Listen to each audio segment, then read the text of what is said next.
Welcome to Taking the Myth, your topical, skeptical discussion show. I'm Stephen Knight, and joining me is the amazing Iram Ramzan. Iram, how you doing? Wow, you actually said my name this time. I'm in a good mood today. I'm full of serotonin and dopamines. I've just got back from a run, so it's my heart rate's still through the roof, but feeling good. Oh, does that mean you've lost a bit of your lockdown weight? Because you're a bit chunky last time, weren't you? I was, a little tubby funster. Down a whole 6 pounds, Iram. 6 pounds. That is good. Yeah. That is good. How are you feeling? I'm almost human shaped, which is fun. You're not a round ball. Not really. This is kind of par for the course for me. I'm a bit of a yo-yoer anyway. I just like food, so there's that. It's not a mystery. I'm not kind of like waking up and going, oh, why don't my jeans fit anymore? I sort of know the path of progression and the relationship between mystery, no. Calories and chunk. But I am cheap, so I am the kind of person who will refuse to buy new fitting clothes. So the easiest solution is just to drop a few pounds so I can get back into the old 32 waist jeans, essentially. How are you? Well, I'm not fat. I actually have lost a little bit of weight. I've got a real weird relationship with weight, you know. I mean, I'm just never happy. Like sometimes I feel if I've lost weight, you know, everyone always says to me, oh, you've just lost too much weight, you look really skinny. And then when I gain weight, God, your face has gone fat. So I'm like, I can't win with people. I I went home and, you know, everyone kept saying to me, oh, you need to eat. I was like, I do eat, okay, you need to eat, you look skinny. I mean, your face normally looks fat, but now you look skinny. That's like a South Asian family stereotype of the feeding mother. Is that true? Does that ring true? She just kind of chasing you around the house? Yes, it is absolutely true. Right. It is true. I mean, they'll call you fat 1 minute and then they'll fill your plate up with seconds. So you're like, okay, so you're the reason why I'm fat, basically. Anyway, we've got a million things to talk about. We appear to be right in the midst of a full-scale gender war at the minute. There are so many stories in the news that relate to the collision between gender ideology and free expression, and the main victims of this war, or the collateral damage rather, appear to be women. Oh, should I say rather cisgendered biological women. So I don't know if you've been paying attention to this. We've got a million stories. There's a woman charged in Scotland for alleged transphobic tweets. Mayor Forstater won her appeal in court. She was fired for transphobic tweets, I think, or something like that. I think she was of the opinion that, you know, you can't change your sex. There's a lady called Lisa Keogh who was a student. She was in trouble with her university for saying women have vaginas, apparently, and she was cleared for that. Who else? That's news to me. Yeah. What, that story, or that women have vaginas? The women have vaginas, I think. I've heard. I've had it on good authority. I probably just need to have another look down there. Yeah. So, yeah. My studies are rather slim. However, there's another story as well. The Royal Academy's apologised to artist Jess de Wahls. She'd said in a blog that humans can't change their sex, so the Royal Academy completely removed all this artist's work from their gift shop, publicly condemned her as a transphobe, but they've, after public pressure, done a U-turn. So I'm looking forward to getting into all of that. And we'll be really cancelled and truly after this now. I've stopped. You know what? I've been through this because I used to sort of tiptoe around fundamentalist Islam and sort of try and do my very... I mean, I don't think there's anything wrong with speaking in really clear terms and saying exactly what is true and why it's true. But obviously you've got to think politically as well. You've got to think, how is this going to be perceived? Am I leaving myself open to misinterpretation or attacks or bad faith actors? And over the years, I've sort of realised that it doesn't matter how crystal clear you are in your approach, how you may champion it through a sort of progressive human rights based prism, people will always attack you. They've already decided that they will destroy you, or they will never agree with any alternative position whatsoever. So I think fuck that now, and I think we should speak in very clear, plain language about the issues. And that doesn't mean we have to be arseholes to people or not be empathetic or be considerate or respectful human beings, but fuck me, there's a difference between a biological man and a biological woman, and I think most 5-year-olds could probably tell you that. But before we jump into this gender war, and I basically shut up and just let you take all the heat for it, Sajid Javid, some progression in the area of underage marriages or under 18-year-old marriages in the UK. Apparently there's some concern or reasons to believe that a lot of these under 18-year-old marriages are sort of coerced for religious or cultural reasons, and Sajid Javid, a Conservative MP, is trying to end that. What do you know? So I did a campaign. I launched a campaign about 2 years ago. It was the Girls Not Bride initiative, and all these various charities, women's charities and honour-based charities. They were very concerned that the UK law, which allows 16 to 18-year-olds to marry with parental permission, was often meaning that it was parental coercion that was allowing children to get married. If you get a 16-year-old who wants to get married and their parents say it's okay, no one would really raise alarms because, their parents have said it's absolutely fine. But a lot of these groups were saying that actually, these children, they're not exactly going to be love-struck teens. They're going to be young girls, and it often is young girls. If you look at the stats, you will see overwhelmingly more 16 and 17-year-old girls getting married compared to 16 and 17-year-old boys. They were saying that although the figures are dropping officially, it's still an area of concern, and the figures also don't include people who get married abroad or people. That's sort of off the books, isn't it? Yeah. So if men marry here and marry girls from abroad who are 16 or 17, doesn't really appear in the stats. It's an outdated law, basically. It dates back to the Second World War when, people would have left school quite early. Now you have to stay in education or training until you're 18. Back then it was from 14 to then I think 16, and now it's been raised to 18. So 16 was seen as a decent enough age, because hardly anybody then would still be in school, and if your parents said it was okay, then you could. But as I said before, these children are getting married at that age. They're not love's young dream. They're getting married for cultural or religious reasons, and I've seen it myself when I was growing up. When I went to school, there's some girls that were in my year or maybe the year above who, as soon as they left school, they would just be told that they were marrying a cousin from Pakistan, and the reason was so that this man could come here, work, and send money to his family back there. There's nothing romantic about it. It was more like a bloody business transaction more than anything. And these girls, they were deprived of proper education. They weren't given the chance to really experience true childhood and adolescence, that chance to sort of just develop and learn who you are before settling down, and then they'd just be having kids quite young as well. And I've seen one or two of them actually, whenever I've gone back home, and the same age as me, but they just look so old because they've had a very difficult life.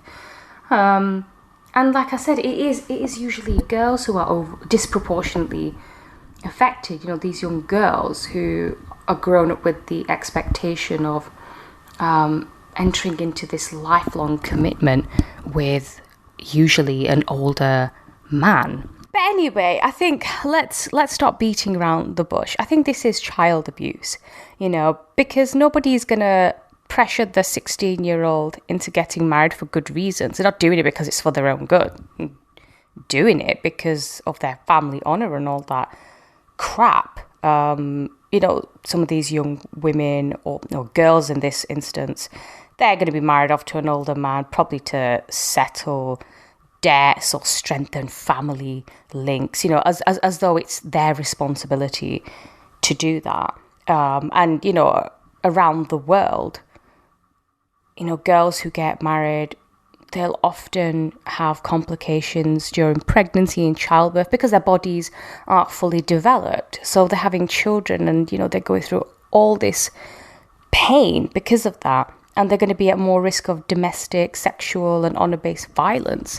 And it usually is young girls because they're easier to control. Why can't these fucking grown-ass men marry women their own age? Because they want someone they can control. It's as simple as that.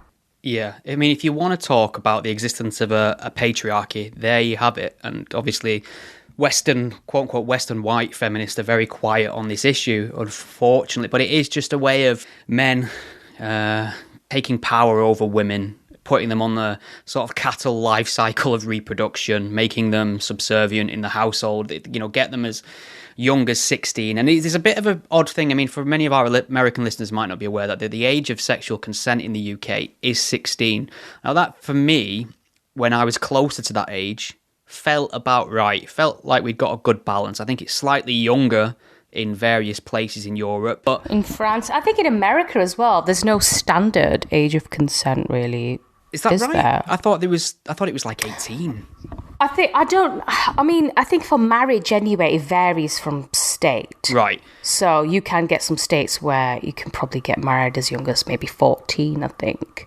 Whereas in the UK, it's 18 without parental consent and 16 with. What about Gretna Green? Consent. That's the question. Is that still a thing?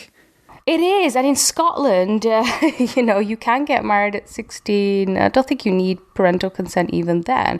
But, you know, this, like I said before, you know, this idea of young 16-year-olds running off to Gretna Green because they're in love, it's just a myth now.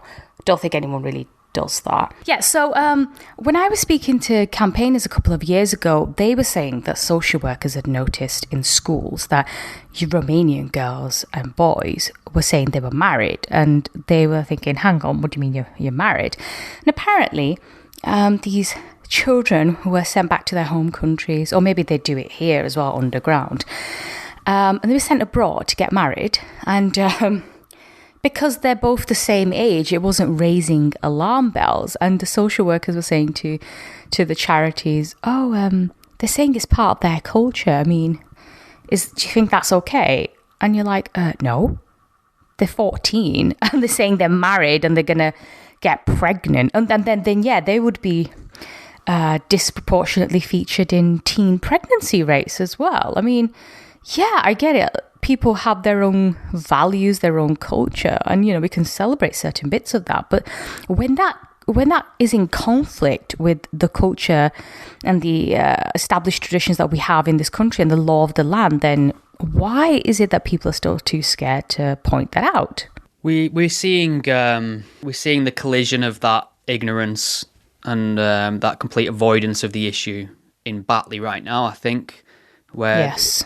I'd say overwhelmingly, culturally, maybe we're fairly liberal in the UK now. I mean, not in the sense that everyone's on board with everything and they're all for it, but in the sense that we're like, fine, if it makes you happy, we're okay, you know. And I'll do my thing, you do your thing. So, for instance, I'm sure there are many people who probably don't care for the idea of gay marriage in the UK, but are like, fine, I'm not against it. It's not my thing. I don't really agree with it, but if you want to get married, you get married. That to me is a liberal mentality, regardless. There's a difference between being for something and being a liberal in the face of something, I would say.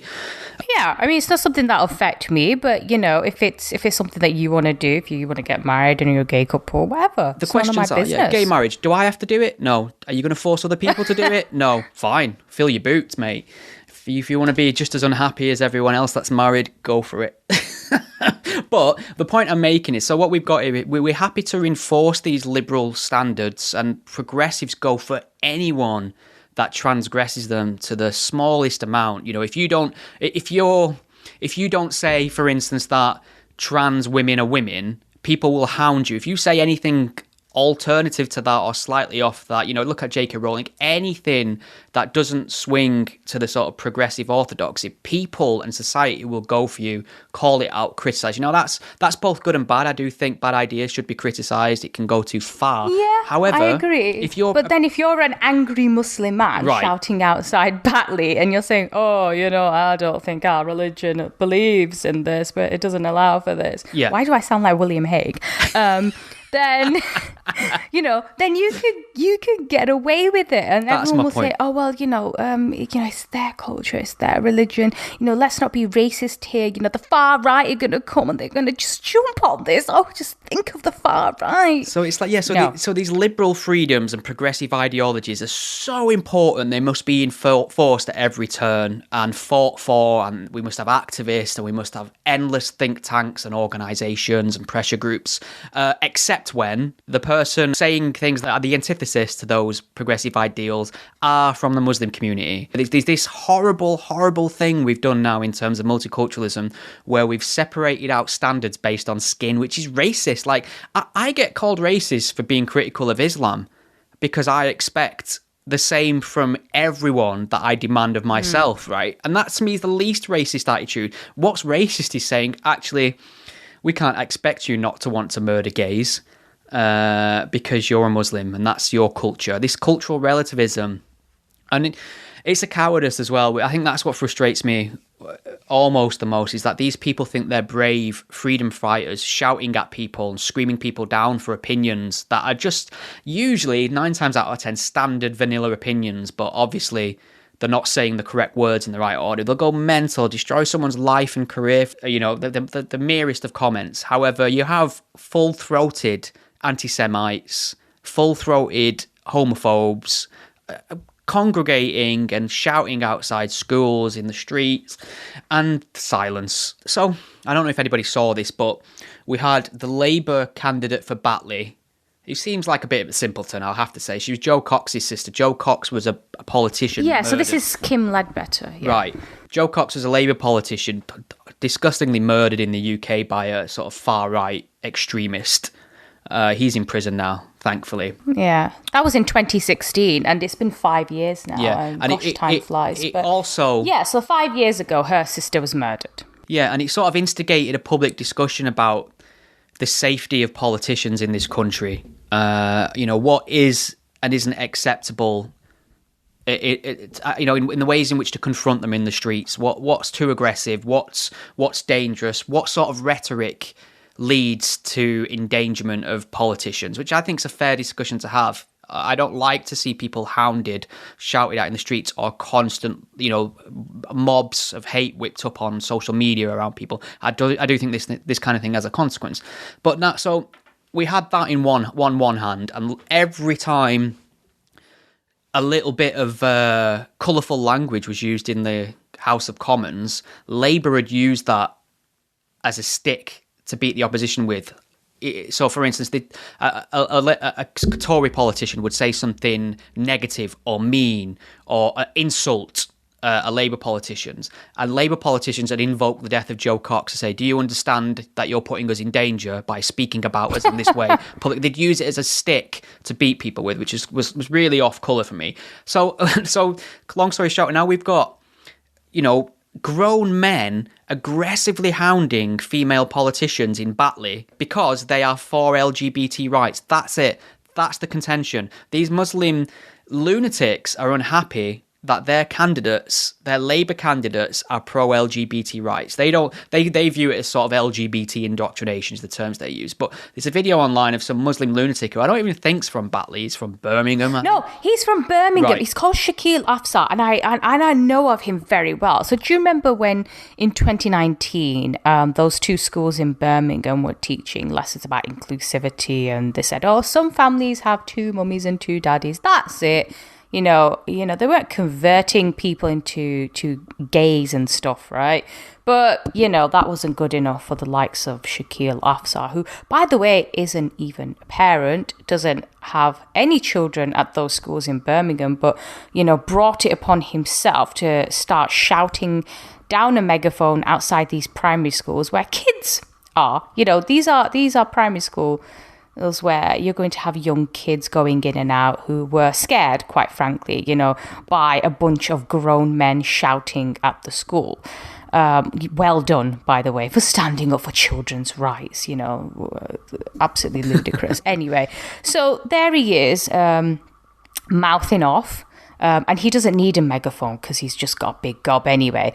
And he's got a really bad haircut. And he's got a pierced ear, which actually looks quite gay. So Yay! He's Haram. compensating for something. I don't know. Anyway, Haram. Anyway, so this Shaquille guy is now turned up in Batley and he's shouting at Kim Leadbeater, Joe Cox's sister. Yeah, so he's turned up and starts shouting at Kim and talking about Kashmir for some odd reason. It's such an Asian thing. Every time they talk about injustice, they have to talk about, what about Kashmir? Yeah, what about the people of Kashmir? Why aren't you saying anything about them? That was better than your William Hague, I have to say. I don't know. I think they're on a par. And yeah, so she said, Muslim people of Batley deserve better than you. And you're not even from here. You don't even go here. You haven't even got kids. Fuck off with your ear piercing. Yeah, fuck off with your dodgy haircut. And he just started shouting at her. And, I think Roshan Saleh from Five Pillars was also there as well, filming it all. I don't know if he instigated it. I mean, he definitely is on the side of these lunatics. And he just started talking about LGBT lessons. She's got nothing to do with that. She's just running as a candidate in the by-election. And you're just talking about Kashmir and you're talking about LGBT rights and school lessons. This is an instant. We saw this happen in Birmingham and we saw it happen again in Batley with that cartoon route. It's people from outside who are stirring up a lot of shit in the local community and whipping up a mob. And most of the parents of, in the area and at the school actually weren't even that outraged. I mean, they might have said, it is offensive to us. We would have liked to at least have a discussion about this, which is fair enough. I get that. Let's have a discussion about it. But why are you turning up outside a school shouting the odds and scaring children? What's that going to achieve? Yeah, and I think the issue we've got here with Labour and how they've made themselves completely unelectable for people like me is that they're supposed to be the liberal left party, the party that will defend freedom of expression, human rights. They're supposed to be they're supposed to be lefty socialists who have no time for theocracy, have no time for blasphemies. They want individual rights, and what they'll do is whenever there is a sort of implosion in a quote-unquote community somewhere over cartoons or LGBT lessons or teachers who are teaching the wrong thing about Islam, that Labour candidates, people you hope would step up and defend liberal principles, go very quiet because they're very scared of losing the Muslim vote. They have helped this situation get to where it is now, and now it's biting them on the arse. That they've been blindsided by it. They can't possibly understand that they fed this liberalism for so long, and now it's come for them. Whereas they should just stood up straight against it, and that would have been far more popular to the general public than waiting and letting it bubble over to the point where you've got lunatics shouting at politicians in the street. And I mean, this anti-LGBT thing in Batley, the comments have been made long before this confrontation. It's been bubbling, and Labour ignored it then. I was incredibly critical of Jeremy Corbyn. I thought he was appalling. There's no way he could ever lead the party. Weak on all fronts, right? And then Keir Starmer came in, and I was initially impressed with Keir in the sense that he was better in Parliament. He'd hold Boris Johnson to account more. Boris Johnson seems to get really flustered now when arguing with Keir, which I like to see. He's being held to account. I don't know if he does as much. I think Keir Starmer misses a lot of open goals, but not anyway, that's another discussion. But it turns out that Keir Starmer seems to be doing a worse job in terms of party popularity than Corbyn was doing, which didn't seem possible to me. And he seems to have just, all the things that you thought he might take a stronger stance on, he's not. Sort of like the woke politics, he was kneeling for BLM, etc. The anti-Semitism, he's been a bit weak on that, letting people back in the party that shouldn't be back in the party. Can you envision a time when we have a powerful opposition anymore. I just can't see it. We have no bloody opposition right now. We've seen so many restrictions during this pandemic on our civil liberties. And, there is an argument about what should have been done when there was a big health crisis going on, whether it was justified or not. But the point is, throughout the past, 15 months or so, we've not had any opposition from the other parties on the laws and the guidance that are being brought in. The government will decide something, and then about 2-3 days later, they'll have a vote and they'll just shoo in all these restrictions, and there's no debate, and the only opposition is actually coming from the government's own backbenchers. So what the hell is going on? It's not good for democracy when you don't have a strong opposition. It's better for democracy when you do have parties that are scrutinizing the government and challenging their views and what they're doing, and we've just not had any of that at all. Yeah, it's a sad state of affairs, and the shit that the Tories are able to get away with because of this. Yeah, they're getting away with so much. And what I think is also ironic, because you were talking about how Labour was supposed to be this socialist party, stands up for the working class man, everything like that. And they should be naturally opposed to religious fundos. Socialism and communism don't really mix with religion.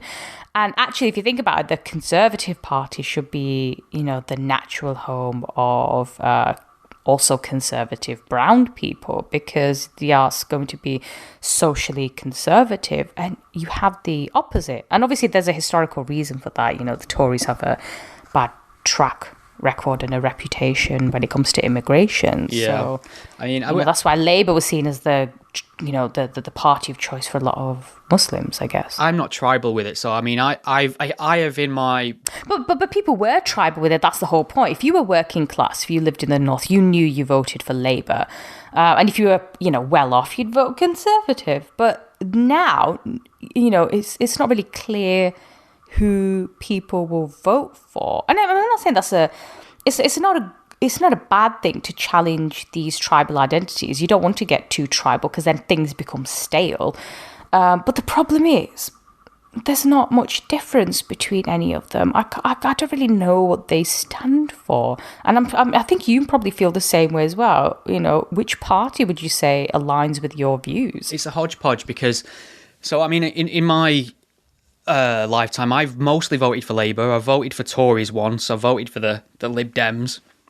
And for me, like you say, it's like who represents your views the most. And it can come down to that. You can have a pet political project. However, for me, of late, knowing that first we had Brexit, and then, it was kind of like, who can get this job done? I feel like I'm constantly lending my vote. I'm not... People are saying to you, well, you're a Tory. No, I'm not. I voted for the Tories at the last election, and I'm happy to criticise them and say where they're getting things wrong, and I might not vote for them at the next election. I can't remember who said it, but somebody said you should change your politicians as often as you change a nappy, and for the same reason. And I think... Well, you change a nappy like every 2-3 hours, so yeah. I'm not sure that analogy works. I think it's more a play on the idea of politicians being full of shit, but I've not got any tribal allegiance to any political party because I'm working class, and it is very difficult to find... I have some very pet projects or pet political things that I care about, but they're not represented by certain political parties. So it's a case of, do I go to the one fringe political party that represents this one fringe issue that I have that is useless on everything else, or do I go for the one party that's great on most things but doesn't care about this one thing? And people aren't an all or nothing collection of ideas and feelings. People will vote for political parties for very different reasons. The Tories are just more serious people than the Labour Party. Every time... Are they? Are they? I don't... they've got... Boris Johnson is going on about bloody climate change and being net zero by 2050 and replacing all our gas boilers within 10 years or something, which is going to be so fucking expensive. This is the man who mocked wind turbines once and said they couldn't blow off the skin off a rice pudding or something, and now he's bringing in all these stupid laws that are just impractical. And we don't really have the technology for, say, hydrogen boilers or electric cars, because they are really expensive as well.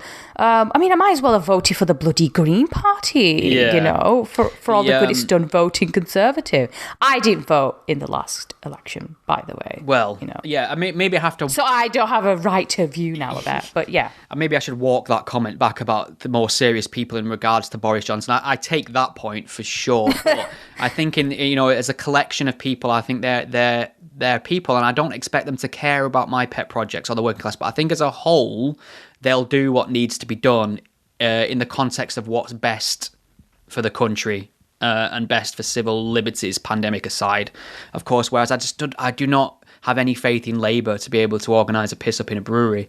And they care about all the wrong things, all these esoteric concerns that they really lean into that the most of the public don't care about. Here's how I feel. The Labour Party feels more like a collection of student activists to me than serious politicians. It's like NUS politics, isn't it? So however you feel about the Tories and their competency on various issues, I don't think they're like student activists. I think they will get things done. Shall we blindly wade into the gender wars?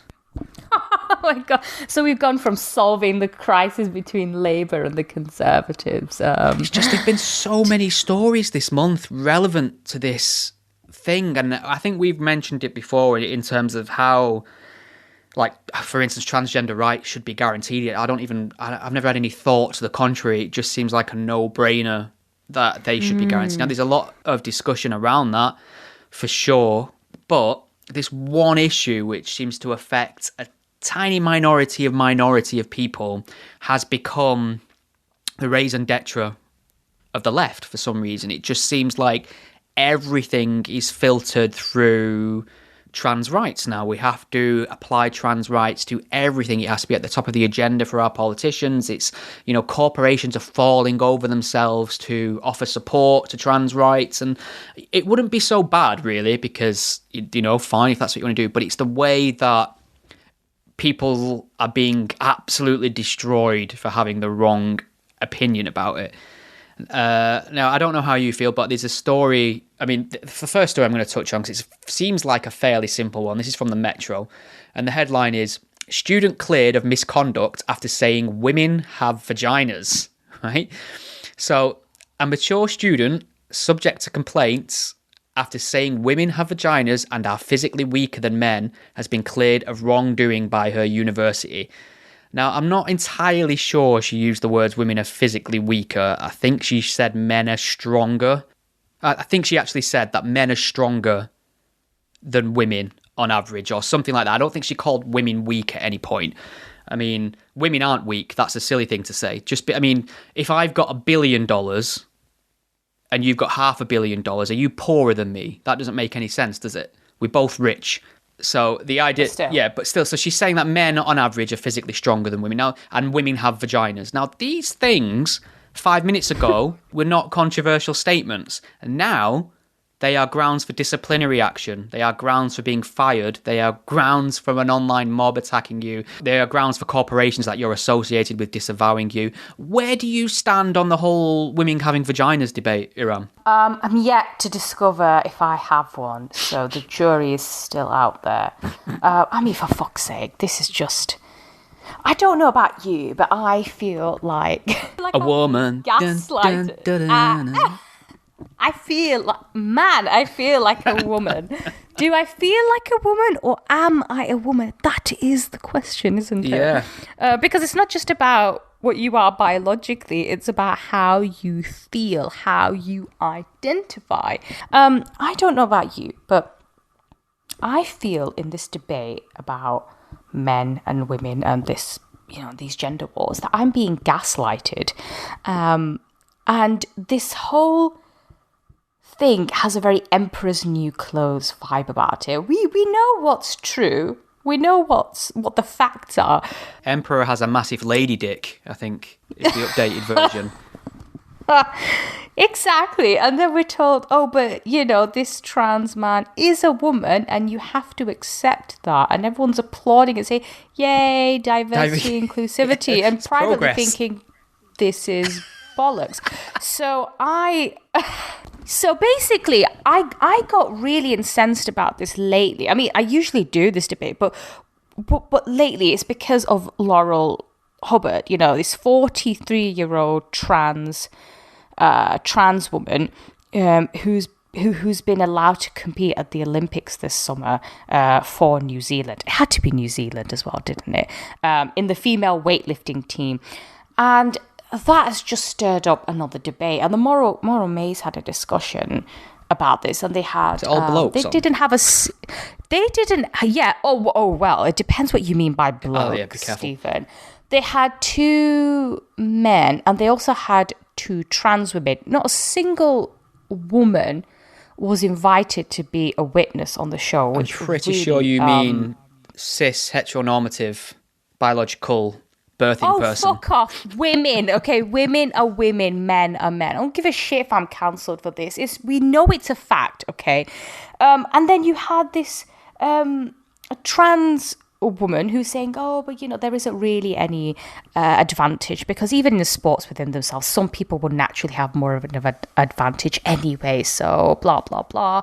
And then she said, well, but trans women aren't men, and the panel, one of the panel members just said, well, okay, but anyway. And I thought, no, why are you allowing that comment to slip by? It is. It's coercion.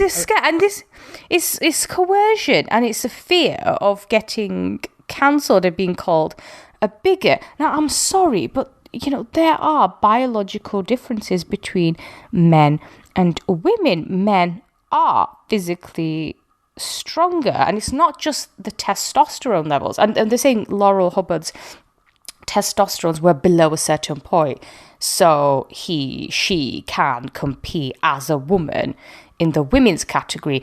But that doesn't take away the fact that Laurel Hubbard grew up, was born a male, grew up as a man, and transitioned when, I think, in her 20s or something. 30s, so mid-30s. There you go. All so the benefits of mid-30s. puberty, male puberty, are still there. Bone density, hip to waist ratio, height, grip strength.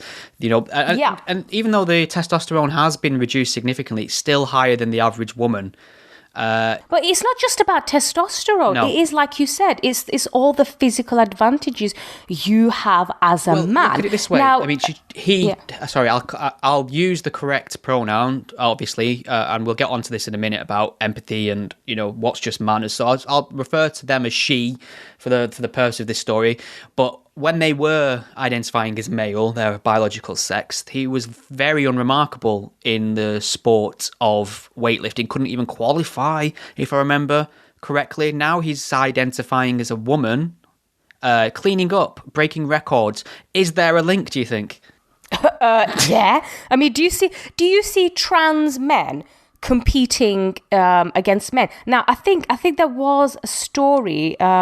I think, was it in Canada, of a trans man competing in the male category, but didn't finish first or anything. Maybe finished 12th or something like that. But the point is, as a woman, you're not going to have that advantage over a man in sports. Whereas as a man, you are always going to have a biological advantage over a woman. And that's why. So, for example, in the US Army, when they're recruiting men and women, you'll have to complete certain tasks within a certain time. So if you're a man aged 22 to 26, you have to do a minimum of 31 push-ups, 43 sit-ups, and then a 2-mile run in 17 minutes and 30 seconds or less. Now, for women, that is, 11 push-ups. So not even 31, 11 push-ups, 43 sit-ups, and a 2-mile run in 20 minutes and 36 seconds or less. So we know biology matters. And if we got rid of the categories and said, right, you have to do it in, say, this time, so do it in 19 minutes, for example, no woman would really qualify. You might get one, I don't know. But the chances of a woman qualifying in the army would just not happen. That would be very, very slim to rare. And that's why you have these different categories. It's to allow women the chance to compete, because historically women, they were pushed out and not allowed to compete in sports. And that's why you have different categories for men and women, because if you just say, well, biology doesn't matter, let's just have men and women competing against each other, so why even have different weight categories in boxing, and just say, let's let it's a free-for-all, everybody knock each other out. Let's not even have difference between adult and kid sports. Let's just get rid of that as well, if biology and age doesn't matter. And also, do you know what I want to see now? If biology doesn't matter, let's see a trans woman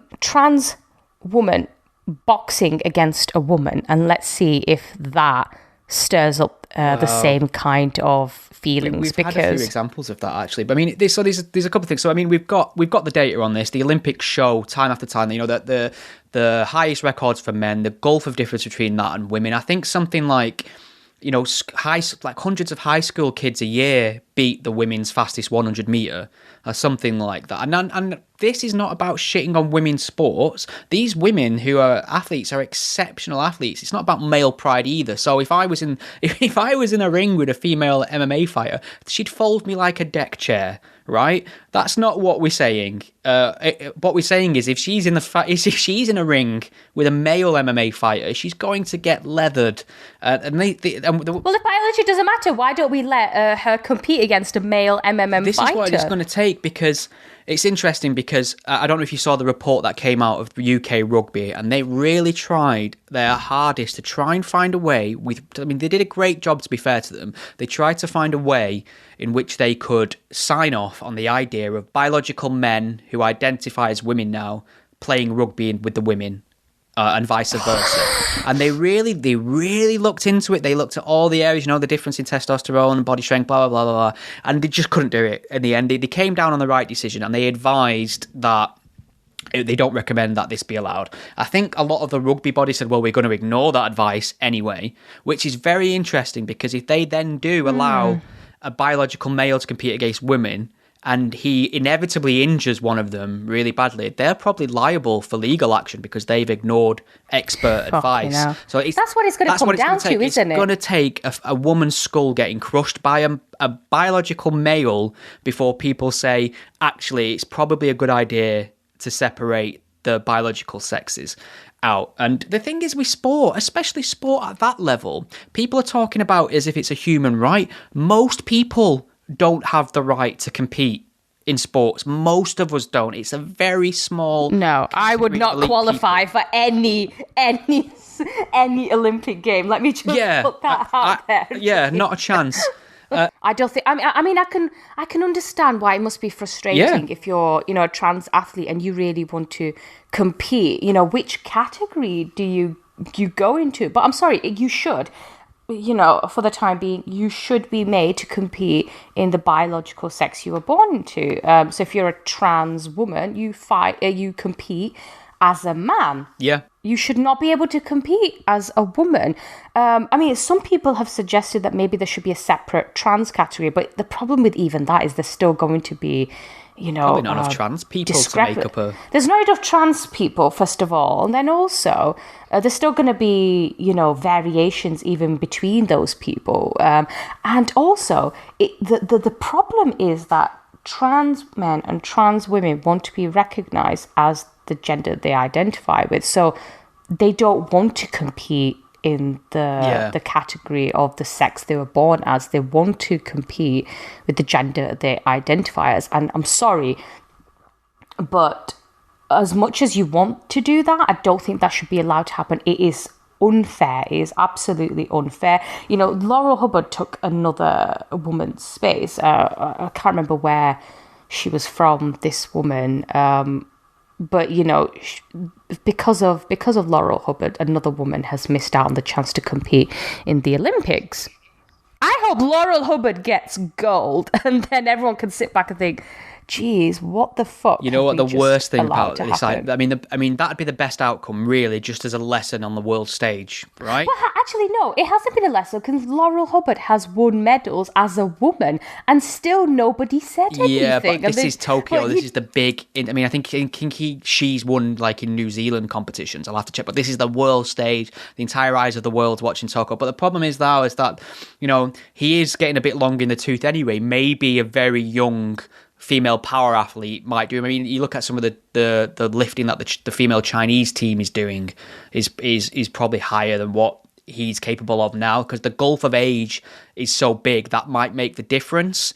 Now, that might be used as people to say, see, trans women can compete and not clean up and not really taking into account it's probably the age that makes a difference there. But I mean, I think it's important to say as well, like, just understanding. Were you using the wrong pronouns? Did I? You did.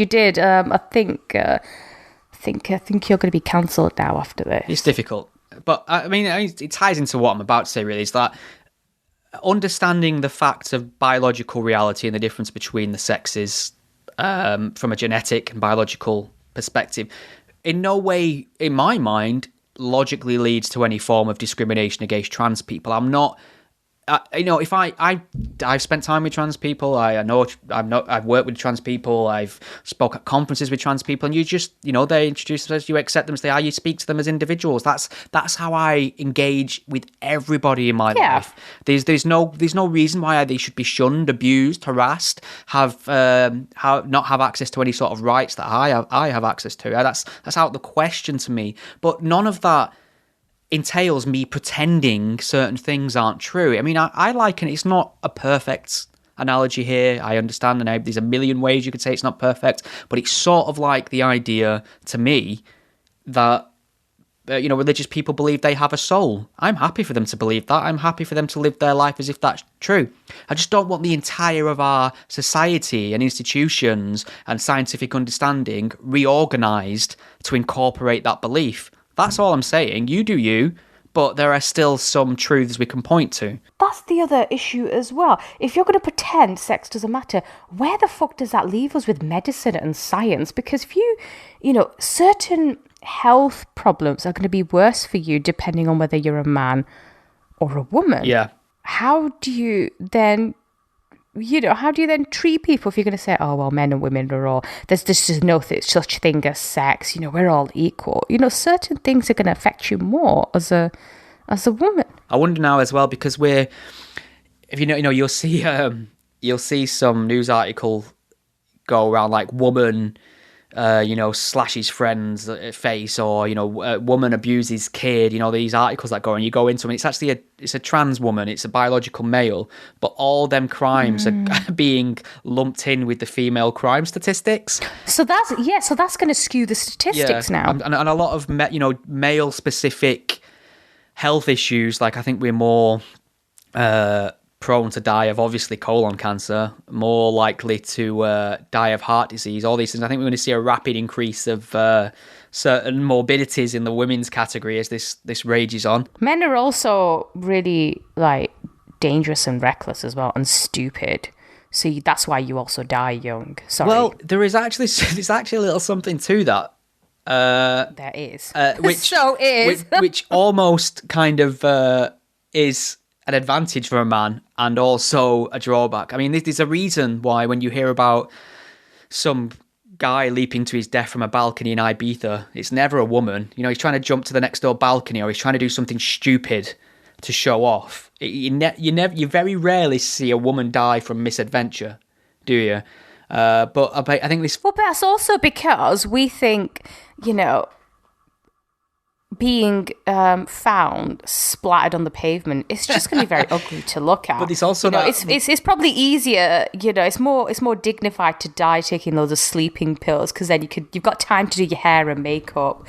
Whereas if you shot yourself in the head, then there's going to be blood and brains everywhere. It's just not an attractive look, is it? You want to look good for your funeral, because when people are looking at the casket, they want to be like, oh, she was a beauty. Can't really do that if you blow your brains out. That is an issue for sure. I think These are things I think about when it comes to my time to die, you know. Yeah, I think the general rule is, in terms of the differences, and obviously there are exceptions, and I know a lot of exceptions. Yeah. There's always going to be an exception to the rule, but the point is certain rules are there for a reason. One of them is that men generally are more inclined to take risks, and this has both the benefit of higher achievement, you know, the greater the risk, the potential for the greater reward, but it also has the potential to, you know, fall face first from a balcony in Ibiza. So there is that balance. I think this is one of the reasons you find men are more involved in car accidents as well. They'll pull out early, less hesitant, but obviously force mistakes in that way. These are a lot of things that women are better at than men. Yeah. I just can't fucking think of any right now. How about like everything? But anyway, the point remains that we shouldn't be scared of saying what's factually true. Men and women are different, and we have two sexes for a reason. Okay, and we don't have to say one sex is better than the other, even though we know it's women. But we can acknowledge the differences and celebrate those differences. And, you know, there's going to be disadvantages to both as well, because not everyone is perfect. Yeah, but different but equal. You know, that's what we should be aiming for. But again, equal under the eyes of the law, yes. But you should acknowledge that we are different. Men and women are different. Why is that controversial? And that's why I said earlier, this whole thing, it has an Emperor's New Clothes vibe about it. Everybody can see what's happening. Everyone can see what's going on, but we just can't say it because we're going to be labelled as bigots. And like you said, you know, with the whole pronouns issue, if someone identifies, say, as a woman or identifies as a man, and genuinely so, and it's not some weirdo, then fine, I will happen. No, I mean, you know how you get those big people who dress up and decide, oh, they're just going to walk into a woman's There is an changing room overlap 'cause they have a between fetish. genuine transgenderism and the fetishization of being a woman, for sure. That's definitely a phenomenon. That's not just me going, I know pots and there frocks. There is. I've done a lot of reading on this. Yeah, so you see, so that's the point that I was alluding to. But if you're genuinely someone who, you know, you have transitioned, you've taken, say, the hormones, maybe you've even had the surgery as well, and you want to be recognised for the gender that you are now, I don't have an issue with that. I think people should be treated with dignity and respect. I'm not going to shout in somebody's face, say, you were born male, you're not a woman, la la la la la. People deserve to be treated with dignity and respect. And, you know, if you are now a she instead of he, fine, I'll call you that. But I'm sorry, you are still biologically a male, or you are biologically still a female if you are a trans man. There's just no way of getting around that. It's worth pointing out as well. So the first thing is, whenever I see somebody talking absolute lunacy on this issue, it's very rarely a trans person, to be honest. It's somebody who's taken up the mantle of trans activism on behalf of trans people. We see a lot of that in activism, strangely. You know, the anti-racist, you look at the BLM marches in London, it's very white, very middle class, right? So first of all, it's mostly not trans people talking nonsense about this. It's well worth pointing out. Whenever I mock someone for pronouns in the bio, because, you know, the correlation between batshit far left politics and having your pronouns in your bio is very high. I've got the research, right? Whenever I point this out, it's very rarely a trans person. I don't think it ever has been, to be honest. I'll you know, for sure, I'm not sure, but I don't think it has. Second point I want to make is we are filtering this entire topic through a default, which is the far left progressive view on it. So there's lots of trans people out there who say, yeah, I was biologically male. Yeah, I was biologically woman. Why would I deny that? That's true. That's a fact. But this is how I live my life now. And I don't want these lunatics talking on my behalf. There are a lot of fairly conservative trans people. We seem to accept that anyone that's a minority must automatically subscribe to all the far left dogmas, and it's just not true. There is no diversity of thought, and every time someone says diversity of thought now, that's such a good point that it's become a right-wing dog whistle, apparently. Have you noticed whenever you mention a fair and accurate point now, it's now dismissed as a right-wing talking point or a racist dog whistle? It's not actually racist or right-wing. It's the hidden meaning within it. You're trying to, somehow signal your tribe. And it's such a tawdry way of arguing the point. It's so weird how it's now the right that seem to be championing free speech and diversity of thought, when it should have been something that the left or the liberal left were supposed to be champions of. No, but that you are right about the diversity of thought, and it shouldn't be the right that is championing this, because historically it really hasn't. It's sort of flipped on its head, this whole thing. And speaking of diversity of thought, there's a Debbie Heaton, who's a trans woman, was born a man and then I've seen some of her writing.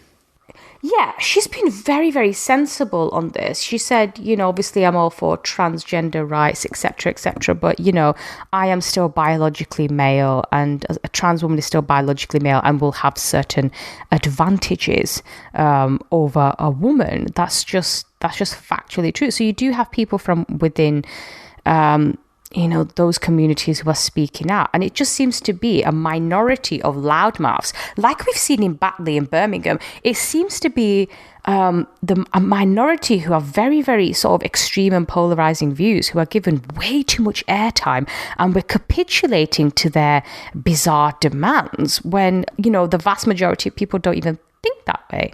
There's some really bizarre, you have to listen to the Moral Maze episode on this, because there was a trans woman who obviously is in favor of Laurel Hubbard competing, and was saying, but nobody says anything about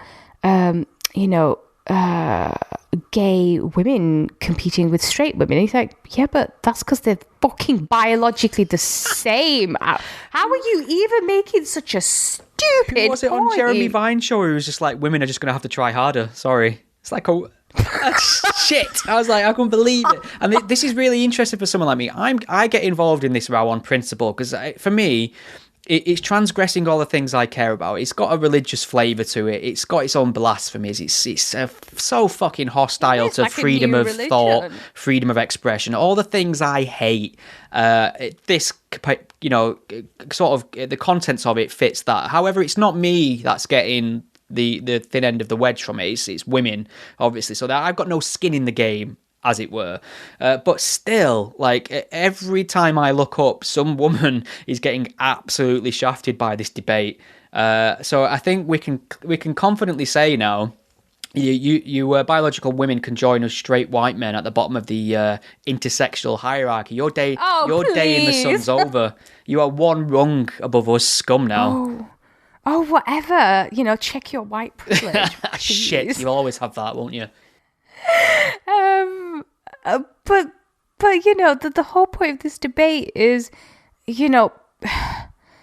it's quite scary, because it seems to be that, women have fought for centuries for their own spaces because they were excluded by men, and now they're having those hard-won spaces being taken away from them by men. Yeah. Because it's not men's spaces that are being taken away at all. Men are absolutely fine. It's women who are suffering. And it's probably men that are making the bulk of these decisions, which a lot of people are slowly starting to cotton onto, which is interesting. But I mean, I've been reading a lot on this. I mean, there's a lot of books that I have read, I've got to read, I've worked through, and when I'm reading them on this issue, it feels very much like it felt when I was reading Richard Dawkins or Sam Harris or Christopher Hitchens, when they deconstructed these illogical systems and shown how divisive they were and how dangerous they were, if they could be if they got out of hand. I feel very much like this is the sort of new atheism moment in terms of the people that are writing these books. That's how I feel about it, and I don't know where it's going to lead. It's going to probably get a lot worse before it gets better, but I think a lot more people are cottoning on to what's going on here, and they're not bad people. They don't want to oppress anyone. They don't want to abuse trans people. They don't want to harass them. They just, want to protect women's spaces, protect women's rights. But I think, speaking of, from one male parts and lady parts, have you seen We Are Lady Parts on Channel 4? I have See not. what I did there? I think it sounds like something I'd find on Pornhub. That's my first impression. You did recommend it to me, and I have added it to my list, but I have not watched it, which will make for an interesting review from you because I can ask questions. What is it? I mean, it's a sitcom, isn't it?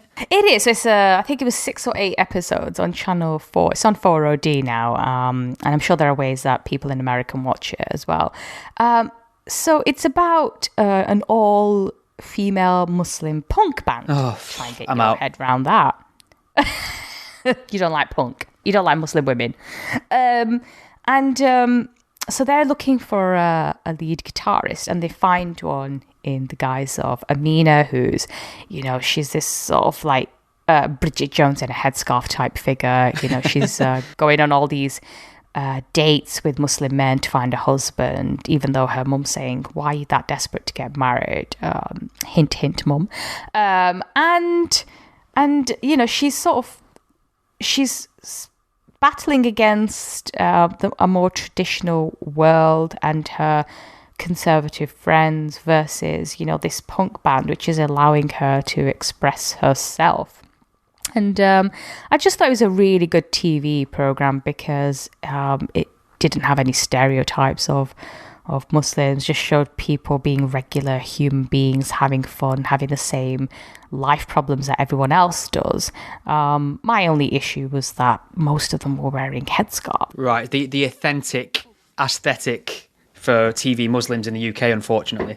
It is. That doesn't seem very punk to me, because punk is supposed to be about sticking 2 fingers up to the man, authorities, and not conforming, whereas a headscarf means you're when kind I saw of all the doing feminists, that. the non-Muslim feminists adopting the headscarf thinking they were radicals, I was like, I cannot think of anything more vanilla conformist than wearing a modesty garment, but you do you. Exactly. But it was a good show. I would recommend it because it is quite funny, and if you're looking for some light-hearted entertainment, I would say have a go. I'm still gutted that we never got a full series order of The Brides of ISIS. Can you remember that little sitcom piece we had a while back? I sound like I'm being facetious, but I think it would have been the real. So it's called The Real Housewives of ISIS, should I say? It was a kind of riff on the Real Housewives of whatever. Did you not see that? There was a massive scandal about it. There was like. Is this a Sky documentary? No. Or is this something else? This was part of a sitcom that went out on the BBC ages ago. It was like a little sketch as part of a wider collection of sketches, but this one was focused on jihadi brides in Syria, and it was filmed and the conceit was it was like the Real Housewives of what's the real show called? It's escaped my memory because I've never watched it. Housewives of Cheshire. Oh, whatever, yeah. And it was basically showing these jihadi brides behaving that way, sewing suicide vests and being bitchy and catty to each other. It was really funny, and it was kind of making a mockery of this situation. And loads of really conservative Muslims complained that it was taking the piss out of Islam. Yeah, but it's taking the piss out of ISIS. Yes. Are you saying ISIS is Islamic? So doesn't that contradict what you've all been saying? I wish I had watched it now, because it was this sort of like Four Lions. Yes, exactly that. Taking the piss out of all these people. I blogged about it in 2017. That's how old it is. So that's probably why you don't remember. The clip's been removed, but it's just lots of people, all the news articles were like, it's controversial, it's Islamophobic, it's insensitive. So, I made the point that, this sketch solely and completely mocked ISIS. That was its target, that was its focus, yet a lot of Muslims were getting offended that it was mocking Islam. And I was kind of saying, well, you can't tell us that ISIS has got absolutely nothing to do with Islam, and then when we mock ISIS, you say it's Islamophobic. It's a bit of a mixed message there that you might want to reconsider. Oh dear. Well, speaking of ISIS... Best segue ever! well, we're on the topic of the Islamic State. Speaking of lady parts, speaking of ISIS, Spaghetti Bagram has appeared in a documentary. Yeah. The Return of ISIS. I've not seen it, although I have heard of it. So basically Sky's done a documentary filming all these women and girls who went off to join ISIS, and of course Shamima Begum, the East London school girl who ran away at 15 to join ISIS, was features in them. And there are some other women in there from Canada, Netherlands, US, Germany. etc. They're in limbo because their governments don't want anything to do with them, and apparently they spoke of being brainwashed and being unhappy, etc., etc. Have you seen it? So I watched the first half of it, and I've been taking notes. I did have some sort of plan to blog about it, and I just got angry at it. So what were your first impressions then? Because it might be once you finish, we can have another. That's what I'm going to say. So review. I mean, it's very important to mention I've seen half of it. So the second half, I was very disappointed with things they didn't do. Now, bear in mind, I've only seen half. So of it. What did they do? And what did they not do, which you hope they will raise in the Yes, second? So I've seen half of it, so I might be absolutely, completely wrong, but I've heard from other people that I'm not. But I will intend to finish it. I may blog about it. However, it was sort of presented. They weren't presented as some people who made that decision and left. They were sort of portrayed as captives, clueless people who went there. There were scenes showing them frolicking and having fun, and part of these workshops, and it was like therapy sessions. It was almost like you were watching a group of alcoholics going through AA presentations rather than a bunch of people who had joined a murdering, raping, genocidal death cult. And I just didn't feel there was enough emphasis on the people making it, because they had access to all these people. They had them to sit down, to question them, to answer questions. And they didn't ask them pertinent questions about, how do you feel about what the Islamic State has done, what they're doing now. There was nothing in there that gave you any indication that they felt bad about what they had done, or had changed their mind, or had a different perspective on Islam.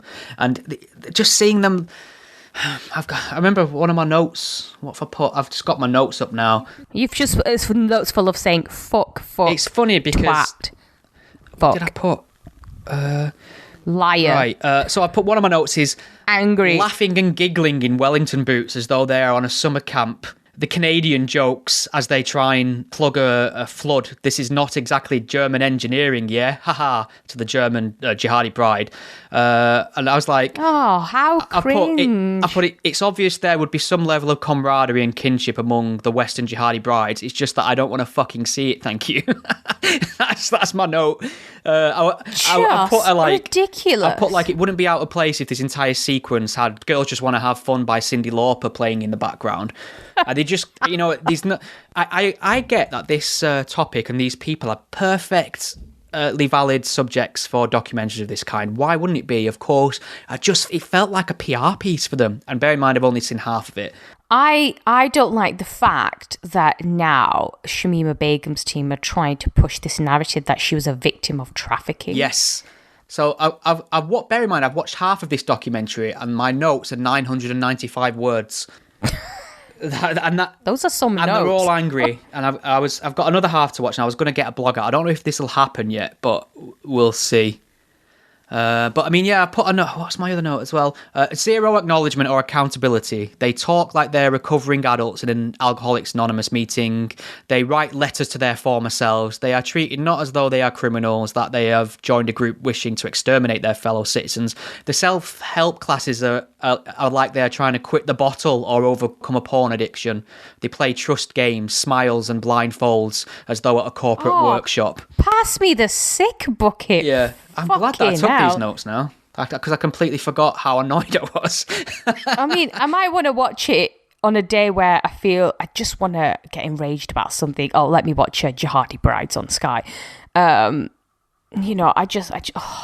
fucking hell. I'm really sick of people trying to excuse them. And there's an element of sexism here, because nobody would make a program about male jihadis who went over and trying to get us to feel sorry for them. But because they're women, and because women are obviously the more meeker, submissive sex, that means, we can't, we have absolutely no agency of our lives. We can't take responsibility for anything because all these evil men have made us do things. So, not my fault, sols.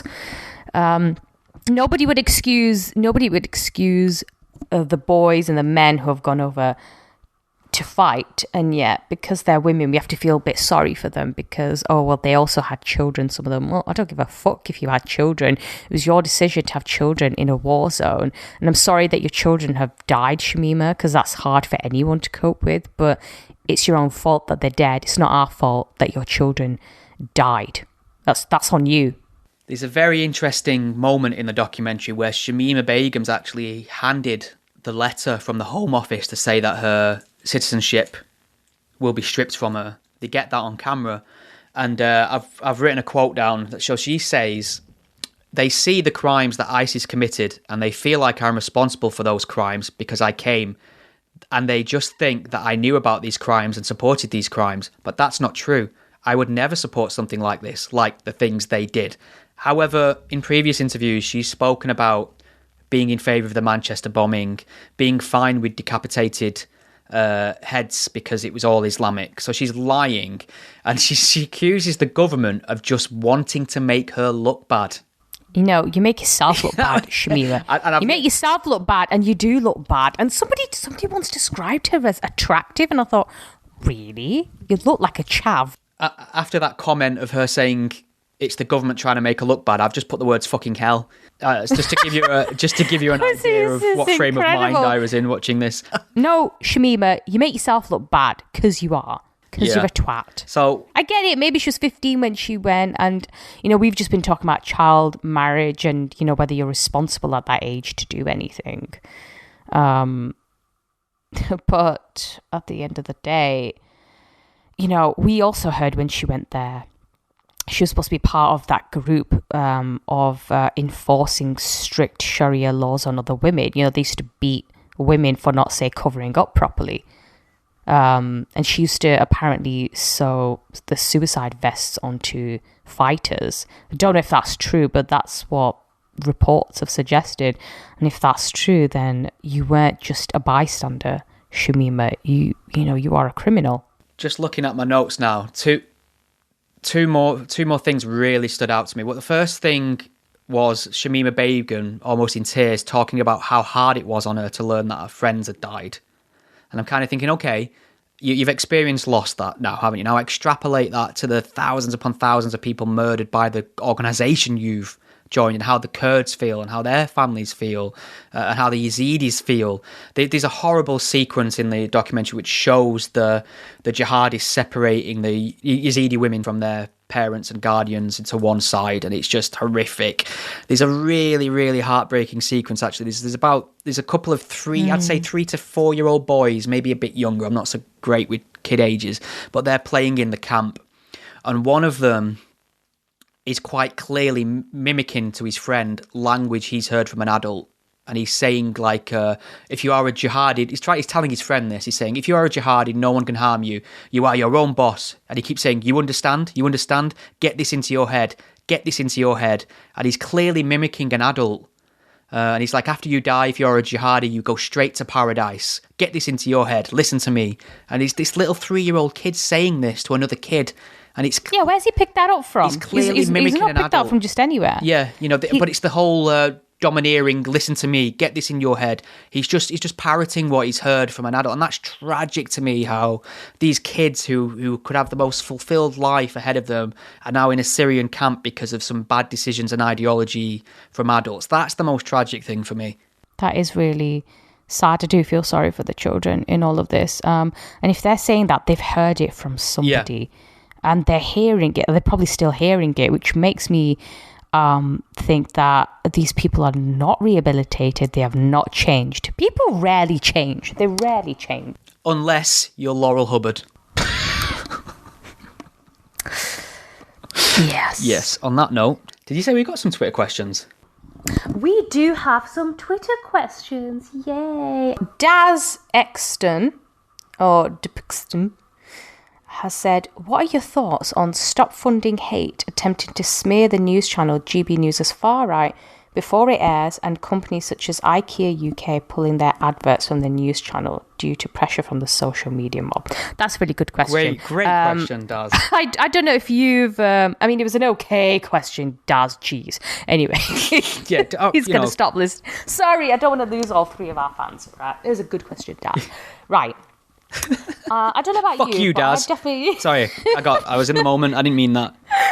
That was completely unnecessary. It's hot in this attic. I've tuned into GB News, and visually it is really shite. It's an eyesore, isn't it? It is. It just looks like something from the 80s, But that's mine. doesn't it? It's been plagued with technical issues. The sound, the picture quality, the graphics are atrocious. There's a lot of my people that I know and interviewed. Obviously, my friend Andrew Doyle's on there. I'm very pleased to see him getting that sort of platform because I think he's a massively important voice on this sort of woke culture war and for freedom of expression, and just he's a funny, nice chap in general.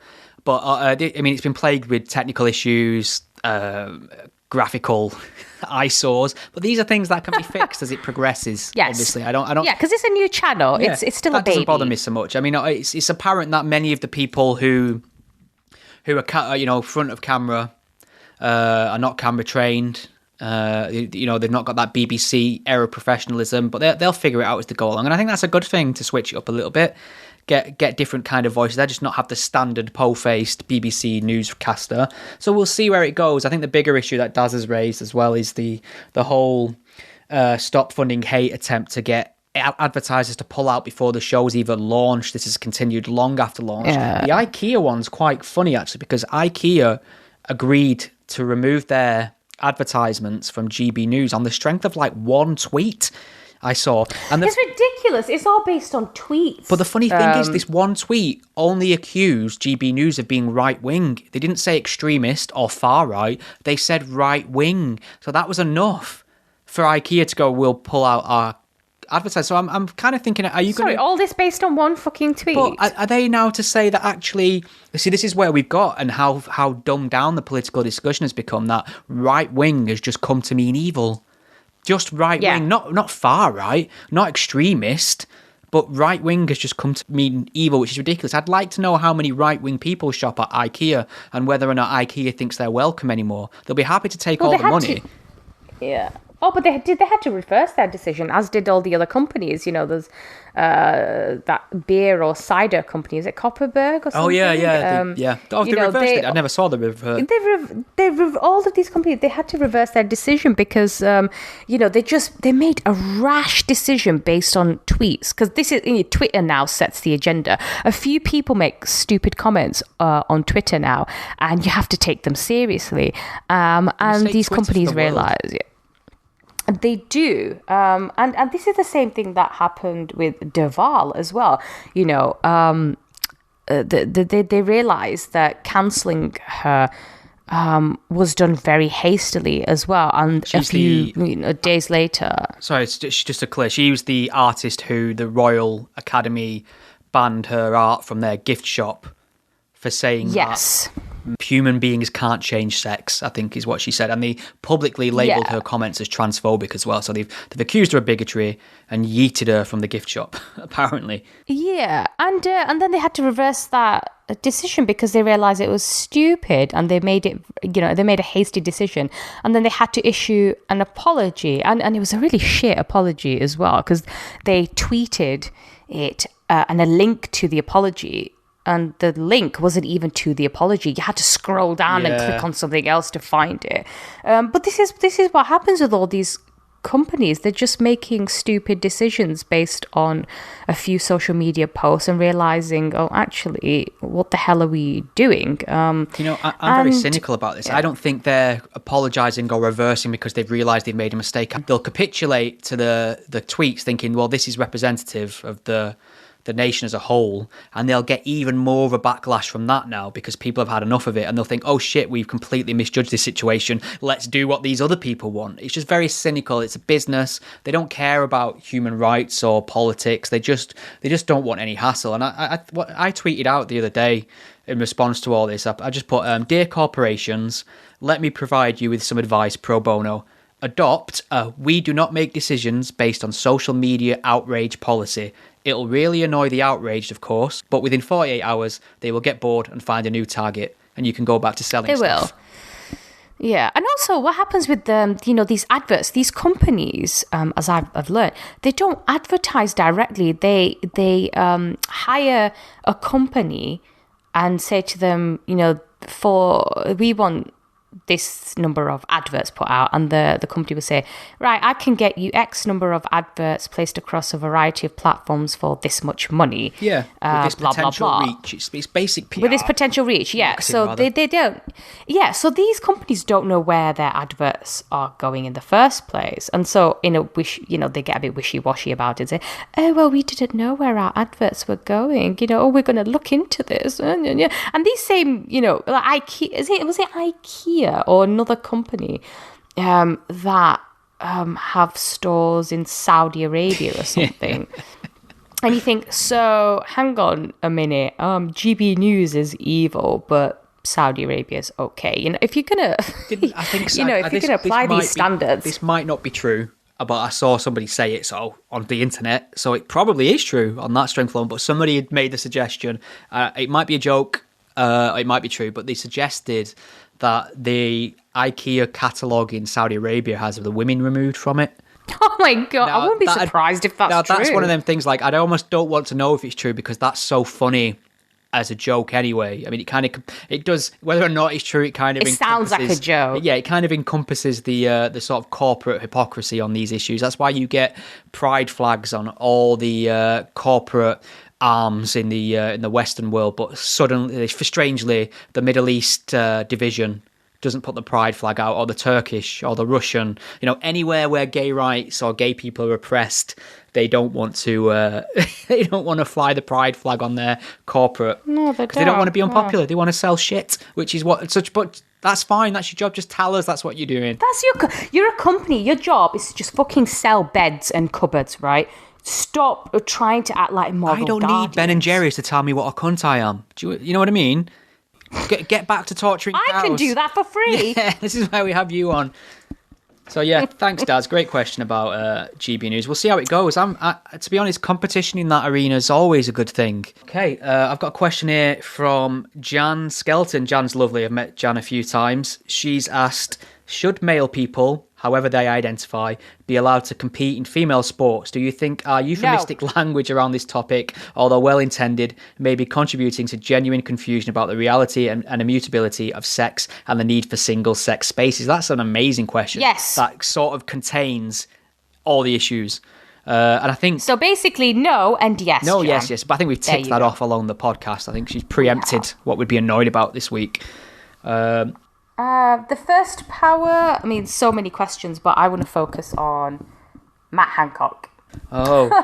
So, I don't know if you are aware of this, unless you were in a cave, Stephen.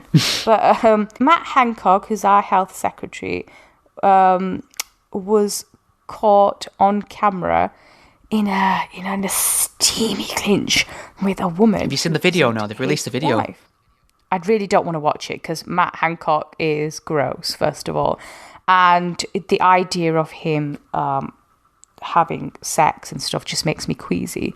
So basically, the Sun newspaper published pictures of him kissing an aide. This is Gina somebody he's hired to do a job with government money. She's only earning something like 15 grand a year, but that relates to something like 15 to 20 days of work a year. So I think it's quite a good hourly rate, I would say. Yeah. So Matt Hancock throughout the pandemic. That's true. Matt Hancock throughout the pandemic has been on and on at us to follow the rules, and we must not stop following social distancing no matter what, because the pandemic threat is still real, and don't even think about hugging your family or relatives until it's legally obliged to do so. And then we see him groping a woman, proper getting his tongue right in her mouth, which isn't social distancing. Bit of a squeeze of the buttocks as well. Oh, he's obviously got some moves. Matt Hancock on the dance floor, coming at your sister. He's got like proper dad dance moves. Well, he has 3 kids and a wife offensive as well, which complicates this issue. She's married as well.